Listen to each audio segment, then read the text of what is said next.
Olá, sejam bem-vindos a mais uma aula de ciências. Eu sou a professora Isabela Gonçalves e estou hoje vestindo um macacão azul e uma blusa vinho. A aula de hoje, vocês já estão vendo o tema ali atrás, né? Classificação dos seres vivos. É isso mesmo, a gente vai conversar um pouquinho, a gente vai bater um papo sobre por que classificar e como classificar os seres vivos. Olha a imagem que eu trouxe, já começo por aí. Imagina toda essa diversidade que nós temos no nosso planeta. Deve dar um trabalhão para classificar isso tudo, né? E aí, a gente pergunta o porquê de classificar, né? O porquê que a gente tem que classificar, por que a gente precisa classificar. A gente vai começar a fazer um exercício, a começar pela sua casa. Isso mesmo, você vai classificar aí algumas coisas. Por exemplo, quando você quer arrumar determinada parte da sua casa, você não classifica? Você tem que ter algum critério para você classificar e gerar uma organização. Olha essa imagem. Imagine isso aí, você acabou de tirar a roupa do varal, sua mãe pediu para você tirar e você deixa tudo na cama. Você precisa colocar ela em lugares que depois você vai saber onde está. Afinal de contas, é assim que vocês organizam a roupa de vocês em casa, né? Vocês sabem muito bem quando vocês vão escolher uma roupa onde ela está, né? Assim eu espero. Vamos continuar no slide. A gente precisa organizar, né? Então, a gente precisa o quê? Criar, mais uma vez, critérios, seja por cor, seja por tipo de roupa, calça jeans para o lado, camiseta para o outro, vestido para o outro, para eu poder o quê? Saber facilitar a minha vida. E a classificação, pessoal, olha para cá, dos seres vivos, ela não vai ser diferente. Então, a gente fez um pequeno exercício, né? De a gente organizar a nossa vida dentro de casa, seja dentro de uma biblioteca, seja com livros dentro de casa ou com a nossa própria roupa. A gente precisa dessa classificação para o quê? Para se organizar, para facilitar. E a classificação dos seres vivos não vai ser diferente. A gente precisa de uma organização para que consigamos falar a mesma língua, para que consigamos entender essa biodiversidade e classificá-la da melhor maneira possível. A gente começa essa discussão de quantas espécies existem no mundo. A gente tem aí uma estimativa, essa estimativa de modelos, né, ecológicos, modelos matemáticos, que a gente tem uma estimativa de 10 milhões, mas são catalogadas 1,7 milhão de espécies. Então, são reconhecidas toda essa biodiversidade. Imagine essa quantidade de espécies sem nome e sem organização. Não daria para a gente conseguir, ao menos, conhecer essas espécies e muito menos preservá-la, concordam? Então, a gente precisa catalogar, precisa descrever e dar nome justamente para que a gente fale o quê? A mesma língua e que a gente consiga preservar essa espécie, que acabou, por exemplo, de ser descrita, por exemplo, tá bom? Então, olhem aí. Por que, então, classificar os seres vivos? Para organização e para facilitação do conhecimento de toda essa biodiversidade. Nós temos aí vários cientistas que se dedicam à classificação dos seres vivos. Então, não só de agora, mas de muito tempo atrás, nós temos muitos taxonomistas, que serão, na verdade, será esse nome, né? De todo aquele biólogo, todo aquele cientista que quer estudar e catalogar as espécies e classificá-las, dentro da nossa história da ciência. E o principal deles, né, que a gente pode chamar de o pai da taxonomia, é o Linneu. Olha a imagem do Linneu aí. O Linneu, ele tinha essa preocupação, ele era um botânico, trabalhava com plantas, né? Mas ele tinha essa preocupação de criar um sistema de classificação. Ele começou pelos animais, usando a espécie como unidade básica. Então, ele colocou a espécie como unidade básica de classificação e a espécie sendo exatamente esse indivíduo capaz de cruzar e deixar descendentes que também conseguem cruzar, ou seja, descendentes férteis. Continuando aí no slide, a gente consegue perceber o quê? Que o Linneu, ele criou um sistema de nomenclatura binomial, utilizando o latim para dar nome às espécies. Aí eu te pergunto, por que o latim? Professora, o que é isso? Latim é uma língua que a gente já chama de língua morta, né? Ela não vai sofrer mais nenhuma mudança, nenhuma modificação, não é mais utilizada e por isso o Linneu ele propôs o latim. Por quê? Gato Aqui no Brasil, em português, é gato, ok. Mas se você for para os Estados Unidos, por exemplo, você vai chamar de cat. Então, de acordo com o idioma que é falado no país, aquele nome que a gente vai chamar de nome popular, ele vai sofrendo o quê? Variações. Imagina eu estudando um gato determinado aqui, e lá nos Estados Unidos, o pesquisador estudando o mesmo gato. Nós estaríamos falando da mesma espécie com nomes distintos. E por isso o latim, porque o latim ele vai ser usado em qualquer lugar do mundo. Você não vai ter essa mudança de nome. Então eu não vou ter problema de falar o gato, o nome científico do gato. E lá nos Estados Unidos, por exemplo, eles também vão usar o nome científico, ambos usando o latim. Então, a gente vai estar se referindo à mesma espécie. E isso é importante, que nomes científicos, qualquer nome científico, ele tenha essa origem do latim, tá bom?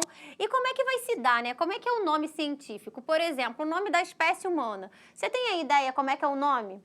Vamos ali para o quadro.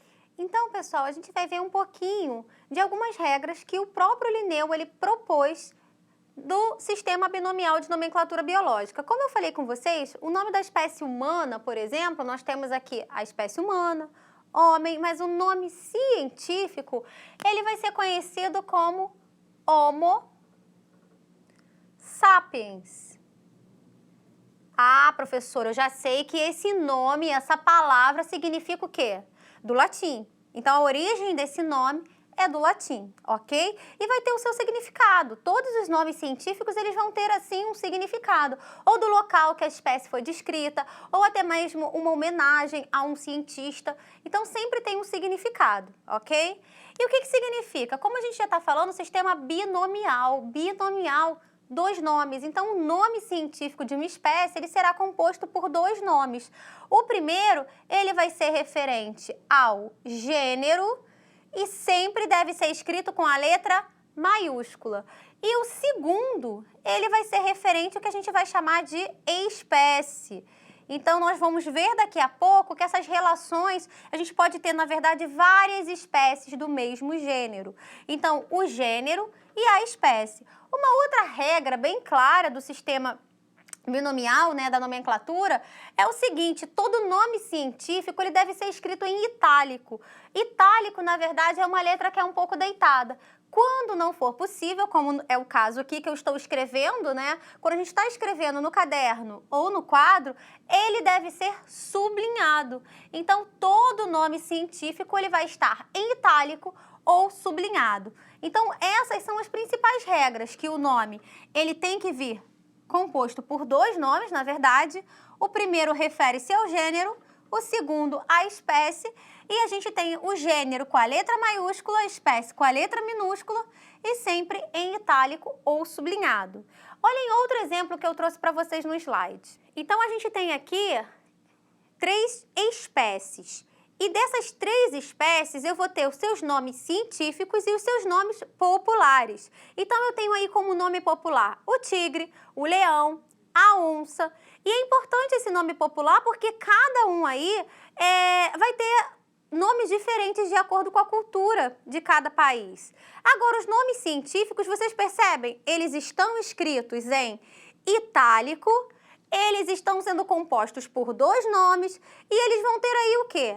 A letra maiúscula e a letra minúscula. A letra maiúscula para o gênero, a letra minúscula para a espécie. E eu quis trazer esse exemplo porque nós vamos ter 3 espécies do mesmo gênero. Então, ambos, o tigre, o leão e a onça, são do gênero Panthera, porém, são de espécies distintas. Aqui a gente tem uma hierarquia, que foi aquela que eu falei, que o Linneu ele propôs. Então, eu vou ter o domínio, aqui no exemplo dos gatos, né? A gente tem 2 gatinhas aí, a Andy e a Mio. A gente tem o domínio de eucária, ou seja, os seres vivos que são eucariontes, são do reino Animalia, do filo Chordata. A gente vai ter aí a classe Mammalia, são mamíferos, né? A gente vai ter a ordem carnívora, nós vamos ter a família Felidae e, por último, a gente vai ter o gênero Felis e a espécie Catus. Então, nós temos várias categorias que, na verdade, elas vão ser utilizadas, porém, respeitando essa relação filogenética.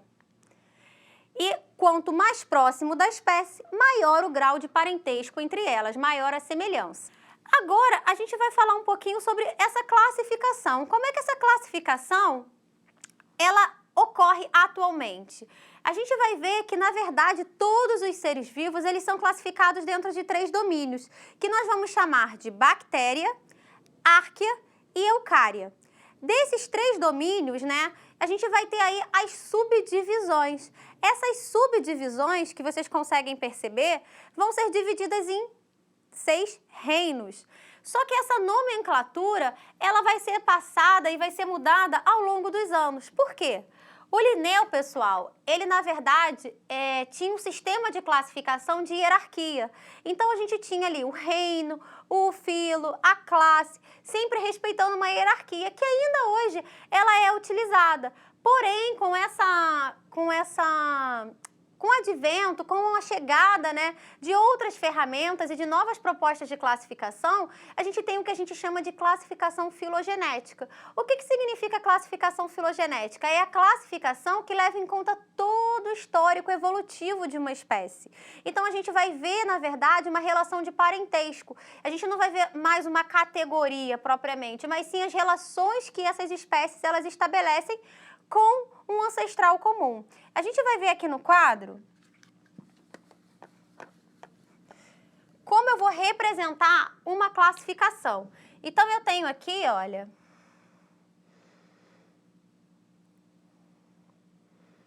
a espécie A, B, C, D e E.